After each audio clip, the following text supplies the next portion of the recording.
Welcome to Sri Lalitha YouTube channel. ఈరోజు recipe వచ్చేసి mango పప్పు అండి. కందిపప్పు కడిగి కుక్కర్లో పెట్టుకున్నానండి. 2 మామిడికాయలు వేస్తున్నా. మామిడికాయలు పులుపు ఉండట్లేదండి. ఇప్పుడు నాకు ముక్కలు చూస్తుంటేనేమో భయం అవుతుంది, ఎక్కువ అవుతుందేమోనని, కానీ పులుపు ఉండట్లేదు. 2 మామిడికాయలు చిన్న సైజు తీసుకున్నానండి. పచ్చిమిర్చి ఒక 10 వరకు తీసుకున్నాను. టమాటా ఒక 2 అండి.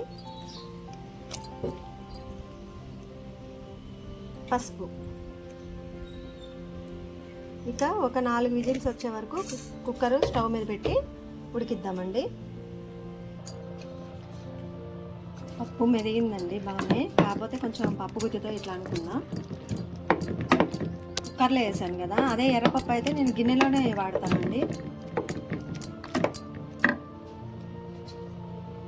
సాల్ట్ వేసుకుందాం,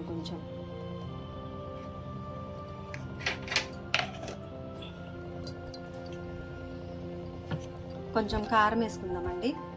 పులుపు అయితే సరిపోయింది, కొంచెం కారం వేసుకుందాం. ఇంకా పోపుకి రెడీ చేసి ఉంచానండి, తాలింపు వేసుకుందాం. అన్నీ సరిపోయాయండి. ఇక తాలింపుకి ప్రిపేర్ చేసుకుందాం. ప్యాన్ పెట్టి ఆయిల్ వేసుకున్నానండి. ముందుగా వెల్లిపాయలండి, కొంచెం ఆయిల్ ఎక్కువ వేసానండి.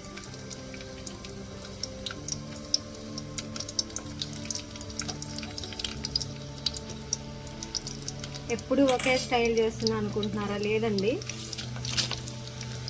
ఎండుమిర్చి, మనం పప్పు అంటే మ్యాక్సిమం ఇంతే చేసుకుంటామండి, ఇంతకంటే వెరైటీస్ ఏముంటుంది వీటి.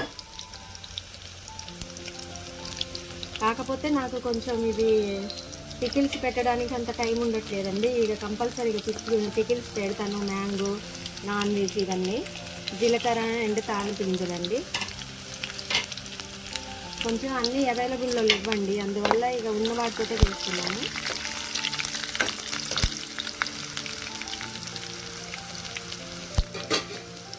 ఎండుమిర్చి బాగా వేగాలండి. అలాగే మెయిన్గా వెల్లిపాయ అండి, దీంట్లో ఫ్లేవర్ వచ్చేసి. కరివేపాకు,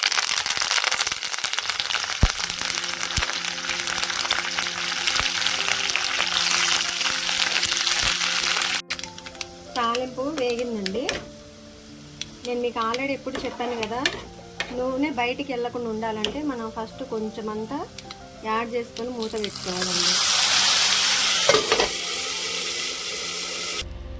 టేస్టీ మామిడికాయ పప్పు రెడీ అండి. చూసారా, వాటర్ వేయలేదండి, చాలా దగ్గరగా చేశాను. శ్రీలలిత యూట్యూబ్ ఛానల్ సబ్స్క్రైబ్ చేసుకోండి, వీడియోస్ అన్ని లైక్ చేయండి, మీ సపోర్ట్ కావాలండి. Thanks for watching. Cooking videos చూసేవాళ్ళు ఒకసారి డివోషనల్ వీడియోస్ కూడా చూడండి దయచేసి.